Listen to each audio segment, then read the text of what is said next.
I think the industry will be better served when we start thinking more around that our customer is not just the patient, it's the referring provider, it's the payer, and it's your employee. Creating that mindset where you are giving each of those a valued experience is what's going to ultimately make it more successful. Hey, it's Justin Harvey. Thanks for tuning into the Anesthesia and Pain Management Success podcast. With APM Success, we take a close look at important topics pertaining to business, practice management, personal finance, and careers for anesthesiologists and pain management physicians. We work hard to take your critical questions straight to the experts. Thanks for listening.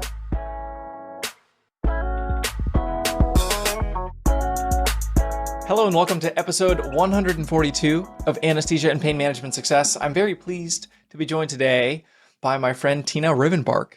Tina is one of these people who is an expert in many things. And the more people that I've gotten to know, specifically in the pain management space, the more I have found Tina is deeply integrated with many successful private practitioners. And so I'm really excited to have Tina here today. This is probably going to be the first of several discussions to talk about HR, staffing, building a winning team in a private practice, but her expertise is very broad. So Tina, thanks very much for joining us today on APM Success. Oh, well, thanks for having me. I really appreciate you taking the time to have these conversations and share information with physicians and practice managers and all those that need to be making these decisions.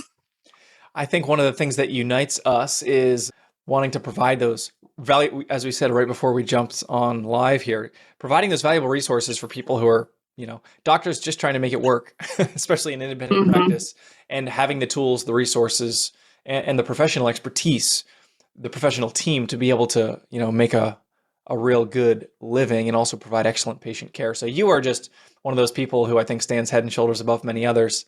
I'm excited to talk today about specifically the staffing questions, but maybe before we dive in, just give us a little bit of your career arc up to this point. Well, it's been a long, very educating experience, career pathwise. I started in healthcare in a dental practice when I was 18 years old, like week one of undergrad at the University of North Carolina at Wilmington, and kind of expanded my role from, being the only administrative person / dental assistant in a brand new dental practice, wearing a number of hats, a rapidly growing practice that needed an office manager and this and that, and worked my way through school, and then decided that I would go back and continue my education at the University of North Carolina at Chapel Hill. So I was fortunate enough to obtain a master's in healthcare administration there. And I gave my current employer 3 years notice because it was a 3-year master's program. And so I said, I love you, but when I graduate, I'm going to be looking to expand, opportunities and experiences and do something a little bit different. So wouldn't every employer love 3 years notice?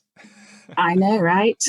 Well, that speaks to one of the things that I think makes hiring and retaining staff key and actually super successful is when you're an employer that employees feel that relationship with. Like, everybody can go to work and get a paycheck and do a job, but understanding that, the employer is not just there to write the paycheck, but they also, care about their staff and want them to do well and want them to succeed and want them to have basic needs met and all those other things. After graduate school, I got a little bit baptized by fire intentionally. I took a job in contracts and proposals in a major clinical research organization. So I was writing multi-million, sometimes billion-dollar proposals on the financial side for primarily oncology clinical trials, which right on the heels of grad school really, really hammered that financial budgeting skill set. And I found that to be super helpful, as I moved along.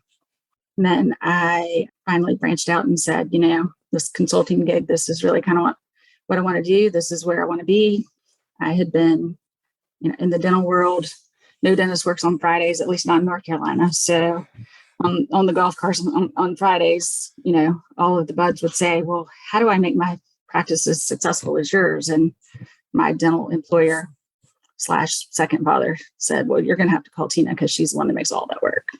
So, I was quite blessed to be on the receiving end of those types of endorsements.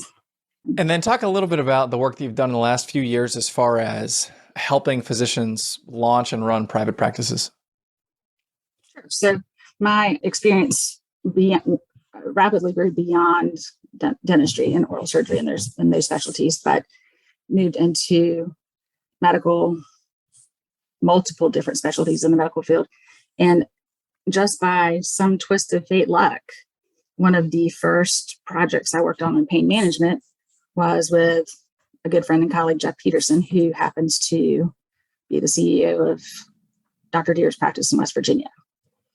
So, if anyone knows Dr. Deere, they know that he and his team are pretty much the gold standard, especially in pain management. And so that has, just by the opportunity of performing well with and around those folks and on projects for Dr. Deere and others that were associated, that, I was blessed with that referral network.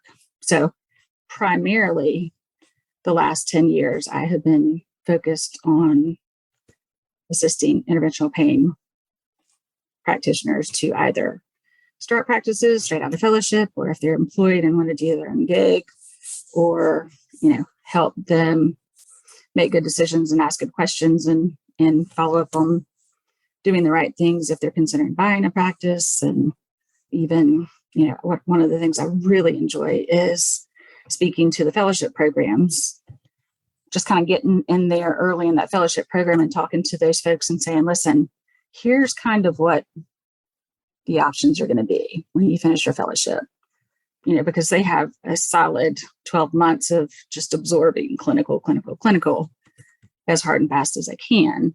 And no one really talks much about occupationally or what it's like, or if you want to start a practice, hey, you need to start that in September or October, at least working on those things, because it's not an overnight process. So I really enjoy interacting with those folks, because then I, will frequently run into them again at Aspen or some of these other meetings. And it's, it's just really helpful. They'll call me and ask me questions, or, if I need a referral for a physician that's applying for a position I'm involved in hiring, then I can reach out, and the network is just a really great bunch of people. Yeah, that's been my experience as well. And so anybody who's been a longtime listener to this show is hearing these buzzwords about equipping physicians for employment transition, understanding practice models, understanding opportunity, quantifying them before you take the leap.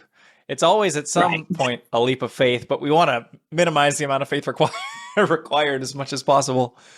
And that's something that I've learned a lot, even from you in our conversations, Tina. So as it relates to the matter at hand today, which is operationally running a successful practice and specifically building a team, finding the people it takes. This is one of the biggest challenges. I've seen that even people who I do think of as successful private practitioners, 3 out of 4 of them would raise their hand and say, absolutely, the biggest challenge I have right now is finding the right people to put on the bus and then keeping them on the bus. So share a little bit about kind of what you're seeing right now in the job market as it relates to the different people required to run a medical practice. Yeah, and I would add a third part about the bus analogy, making sure the right people are in the right seats. Yes. So not only do you need the right people on your team, you need them doing the right things, which is sometimes that gets a little bit convoluted, because, if you think about historically 30 years ago, there were not a ton of masters in healthcare administration administrators rolling around. So the people that were leading these multi-million-dollar businesses, these, private practices, were perhaps the best medical assistant or the best nurse or the best receptionist or the best billing person, which, I'm not in any way trying to discount that, because generally those relationships are where your trust lies for some reason or another. But is that medical assistant that you promote to your practice management position, is she well tooled, or he well tooled to be able to handle all the things that are non-clinical? the payroll, the HR, the risk management, the insurance procurement, negotiating supplies, buying new equipment, understanding all those things. And sometimes it's not only a disservice to the practice, but a disservice to that individual. Unless, of course, you're willing to help them commit resources and time and support some, continuing education type things, perhaps even formal education type things to give them that skill set to be successful. So there's a few different practice models that I want to cover today, but in terms of, one of the things that you do is help people launch practices basically from nothing in many cases, or pivoting in such a way that it's essentially a fresh start. So for someone out there in that position who's now wrestling with what I'll call the staffing question of how do I build a team of people that are going to be able to support me and support my patients as we start this new business, what types of questions are you asking them, or how are you guiding them as far as what does that year 1 to year 2 org chart look like? Yeah, so year 1 to year 2, you have some basic positions that you can't do without, right? You've got to have someone to greet your patients and check them in when they walk in the door. You've got to have somebody to help you room patients and assist, follow up, return clinical phone calls, those types of things in the back into the house. So those are non-negotiables. And generally, you're going to want even a brand new practice that is unsure when the first patient's going to walk in the door. I typically would say start with medical assistant in the back, medical office assistant in the front, and then key would be finding that other person who has a blend of that experience so that when the front desk person is busy, they can, pinch hit there. When the medical assistant needs to be off because the child's sick or, they need to be on vacation or a holiday or something of that sort, then you've got someone that can pinch in there and you can continue to operate. It might not be optimal, but at least you've got somebody that can help you get through a day successfully. So I tend to say you got to start with 3, even though from a volume perspective, you may really only need 2. You just can't, you create a very vulnerable situation if you have only 2 employees, because something's going to happen that's going to cause one of them to not be able to, as much as they may even want to, be at work. I know one of the things that I've been seeing lately from some clients and just hearing anecdotally that the pay required for these roles, as we're seeing everywhere in every part of the economy, across jobs and even in buying things as a consumer, is inflation is happening in a real way. And it used to be the thing that you were paying $13, $14, $16 an hour for, you're now paying $19, $21, $22. So can you talk a little bit about how do you think about sort of stratifying the cost of these different roles? Are they kind of like peers from a cost standpoint, or is it, how do we think about that in terms of how is this person being paid and what's a fair wage to start at? Obviously, it's geographically dependent. It is, and it's also dependent on their experience in education, obviously. But so speaking first to like a startup practice, I would advise startup physicians to go ahead and outsource your billing, find a really reputable, well-referenced billing company, and perhaps even, this is a huge thing right now for pain management physicians, is prior authorizations on nearly every procedure that you have. And that's not something that you want to mess around with, because if that's not done correctly on the front end, you're not going to get paid when that claim goes in, period. And it's a waste of time for everybody involved.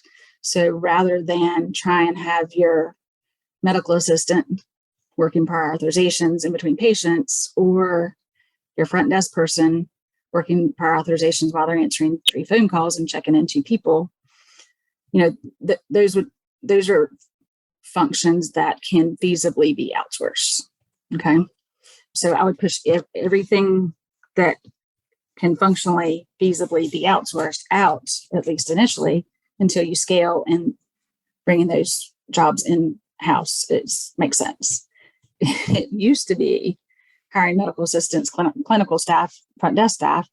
There was a premium in what you would call somewhat, quote unquote, unskilled labor that they would love to get out of a fast food restaurant or retail opportunity and go to work in a physician practice or dental practice or optometry practice, whatever, to one, normalize a schedule because you're not working crazy shifts or retail hours or restaurant hours.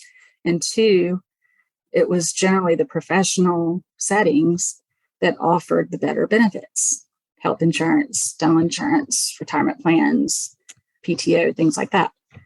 Now you drive down the street and the Chick-fil-A or the McDonald's has $20 an hour starting salary on the sign, and suddenly we're looking around and we've got medical assistants who are making $15, $16, $17 an hour, and they have multiple years of experience.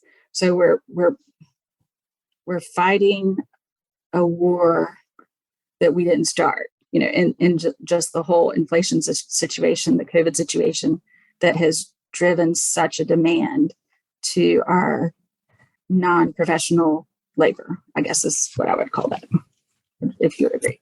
So just the battle for these people that support our organizations that we can't, you can be absolutely, the best physician in your specialty on the planet, top of your class, board certified, the whole 9 yards. But if you don't have those people around you that operationally make that day function, it's all that is out the window. It makes no difference. So finding ways to create a working environment that is both attractive from a quality of life perspective, as well as obviously the financial considerations, benefit packages, and things like that.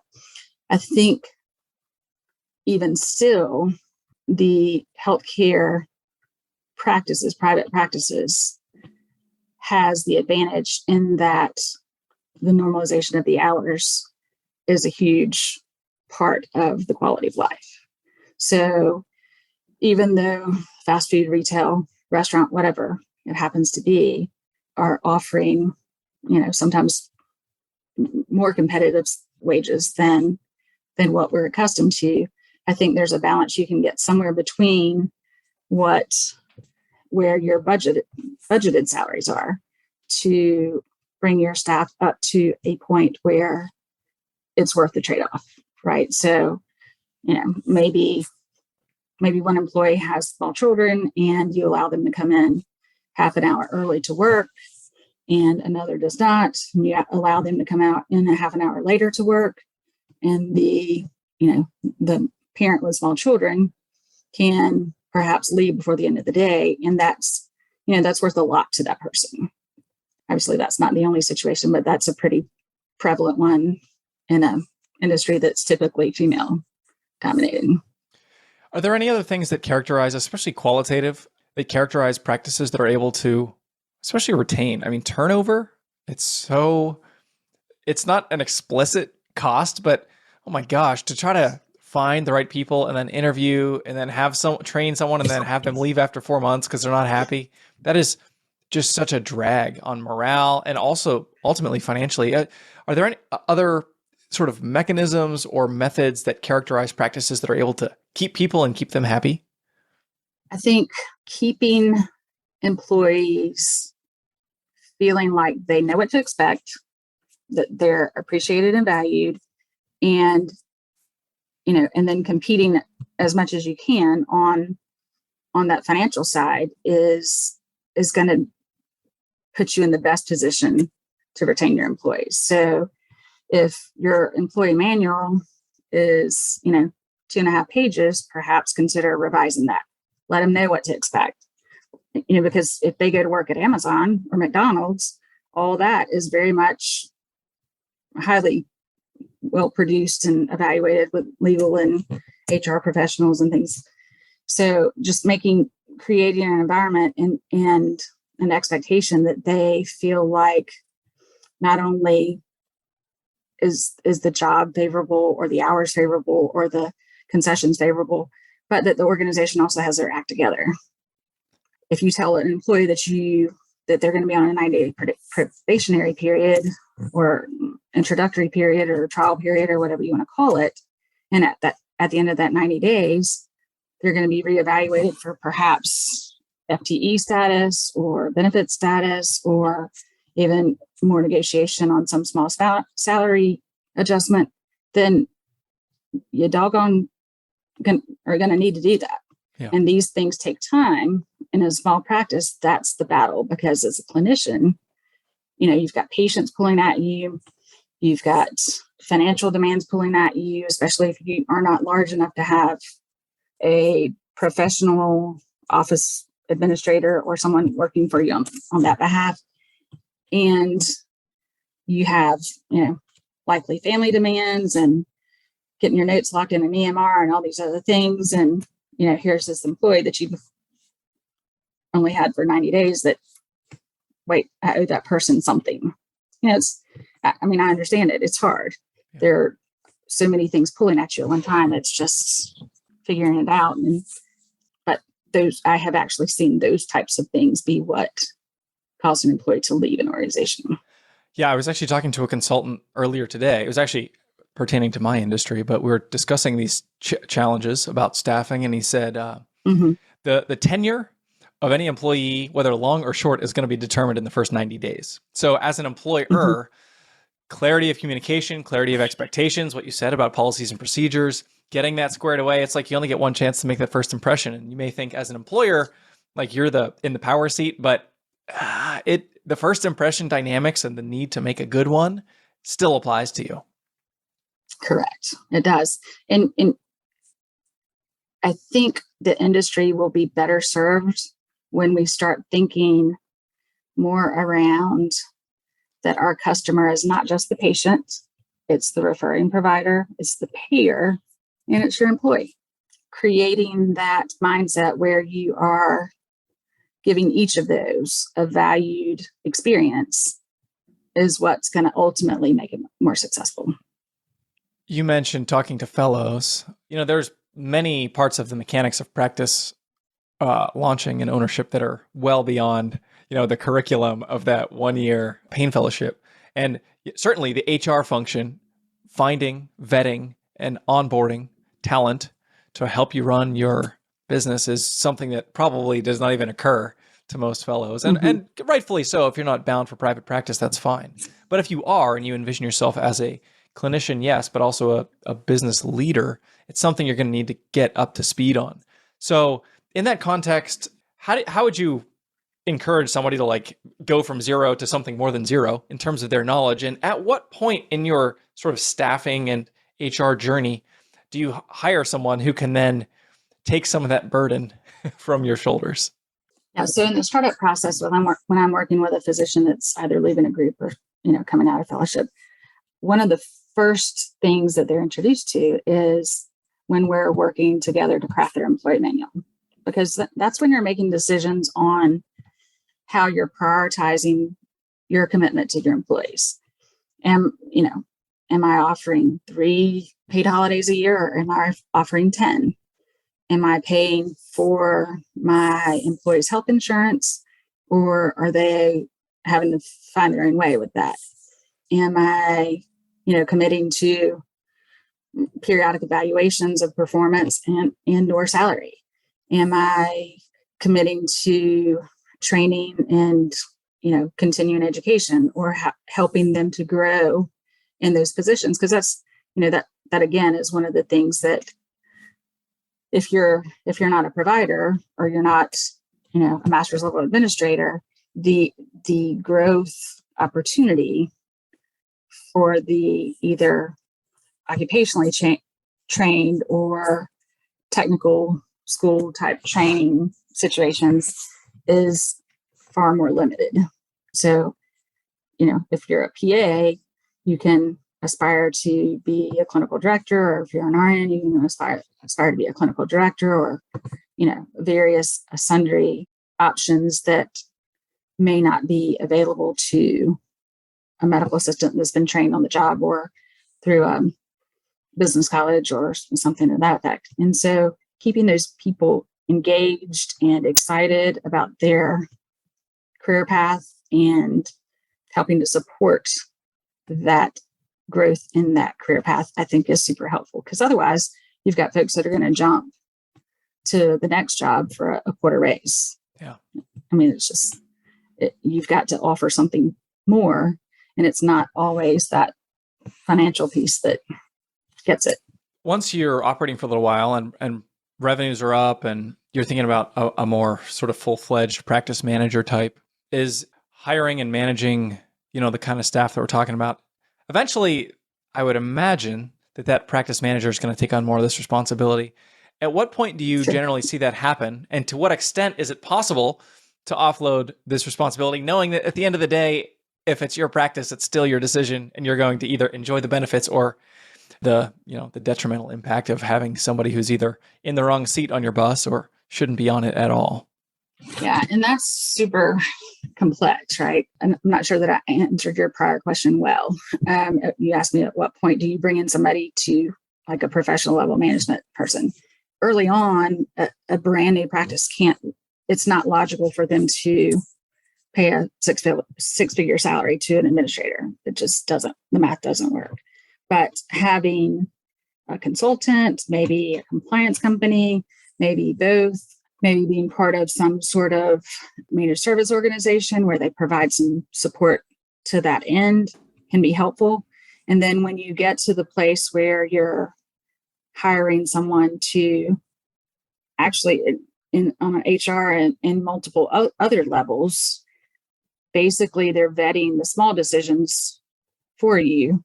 They're making the small decisions for you, and then vetting and interpreting the larger decisions to present to you for input, hopefully. And so understanding that person is both skilled and educated and has the experience to be doing that well as the character. Are they trustworthy? Are they responsible? Are they mature? Are they professional? Are they going to say something to a patient that's not going to bode well with your referral sources? Are they going to say something or do something with an employee that's, going to get you sued? Are they going to, offend a vendor and then you lose a relationship there that's also valuable? So I think understanding that person has the tools and knows how to use them appropriately, I guess would be the best word, to represent you the way that you would want to be represented in your absence. And there's not really any magic to that. That's kind of I think, do your very best to research the candidates, references, criminal background checks, following up on any and everything that you can. But none of that is surefire, 100% reliable. So my advice at that point, I think, would be to dole those responsibilities out a little bit at a time, evaluate the performance, evaluate the feedback, and then determine if it's, positive enough for you to let that rope a little bit looser. There's a guy named Dan Sullivan who wrote this book called Who, Not How. There's some jokes in my industry. Instead of trying to solve a problem, you find the person who's going to solve that problem. And it's a much easier way to solve the problem because then you don't have to solve it. You just have to find a person. And the joke is that, well, if I could just find someone to solve my problems, I would have done that already. But it's actually finding the person isn't necessarily, this is my opinion, in some cases, isn't necessarily easier than solving the problem.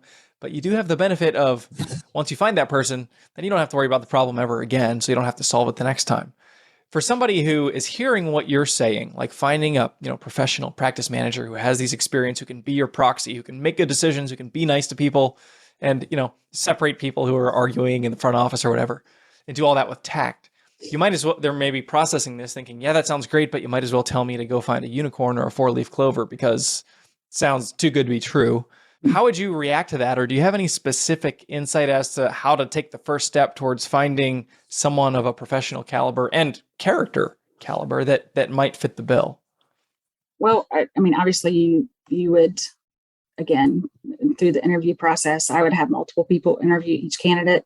So if you have a physician's assistant in your office or even your medical assistant, receptionist, whomever, I'd have multiple people with multiple points of view to interview the same candidate. And the reason I do that is notably, inevitably, they'll say something to one person that they won't say to another. And it can sometimes be very, very enlightening. And I think that aside from checking, the normal educational things, college degrees, master's degrees, whatever your your scope of that candidate is that you're looking for. The professional associations also, I think, are key to giving you insight on whether someone is actually committed to the profession. If someone's been a practice administrator for 10 years and they're not a member of the local MGMA or ACMPE or some professional association that holds them to a standard while also supporting them and helping them gain new tools every day, then that might be insight to whether that person has the commitment level to their profession that you're going to want or that you're looking for.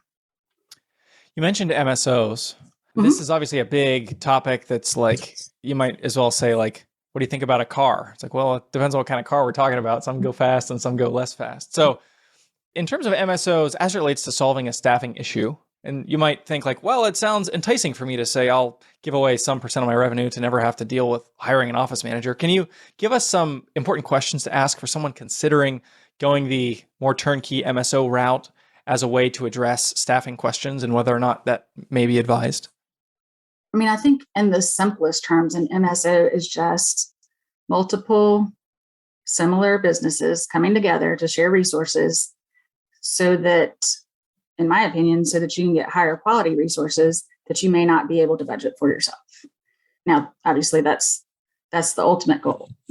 So I think understanding, if you're considering joining an MSO, understanding obviously the cost, the quality of the shared services that you're going to receive.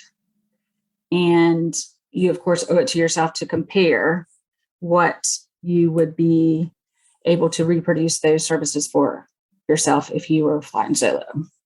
Not all MSOs are, mean that we're married on every level or at every point of a practice operations. Some, just share network contracts, they share billing services, they might share prior authorization services, they might share HR services.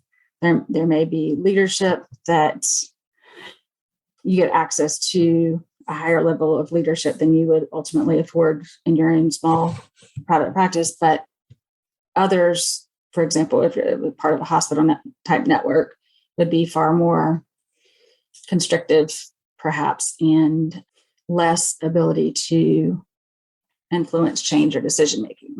So I think I would just not just beyond the cost aspect, want to understand the quality of the services that you're going to receive as a member of that group or pool. One last question I want to address. I know we're coming up on time, and I appreciate your time today, Tina. Once, you're an established practice, you're maybe a few years in, you've got good patient flow, you've got staff that seem to like you, that keep showing up every day. You've got systems in place. That's a good sign. Are working. We're paying the bills. There's money in the business checking account. We're feeling good. And we want to think about, what does incremental growth look like?